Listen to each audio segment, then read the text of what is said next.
Hi friends, మీతో ఒక విషయం షేర్ చేసుకుందామని మీ ముందుకైతే వచ్చాను. ఫస్ట్ అయితే నా వీడియో పూర్తిగా చూడండి, ఓకేనా? రీసెంట్గా అయితే మా అమ్మ మస్కట్కి అయితే వెళ్ళి 2 నెలలు నింది.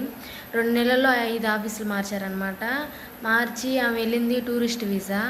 అయితే ఇంకా నేను చేయలేను నాయన, నేను వచ్చేస్తాను, ఇక్కడ వాతావరణం ఏం బాగలేదు అని చెప్పాను.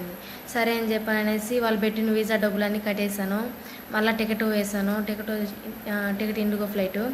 అయితే నెల వీసా చేంజ్ చేసుకుంటూ ఉండాలన్నమాట. అందుకని 3వ నెలకి వచ్చేసాడు. గరాన ఫైన్ పడింది మా అమ్మకి. అప్పుడు నేను టికెట్ బుక్ చేసింది కాకుండా టికెట్ క్యాన్సిల్ అయిపోయి, ఇంక మా అమ్మ వచ్చేట టయానికి టికెట్ క్యాన్సిల్ అయిపోయింది. క్యాన్సిల్ అయిపోయిన తర్వాత మళ్ళీ అవతల రోజు మా మేడంని అడిగి, మా మేడం మస్కట్ వాళ్ళతో మాట్లాడి ఎయిర్లైన్స్ టికెట్ బుక్ చేయండి అమ్మా, పంపించేస్తాం ఖచ్చితంగా అని అన్నారు. మా మేడం అసలు నాకు హెల్ప్ చేయాల్సిన అవసరం అసలు లేదు మా మేడంకి.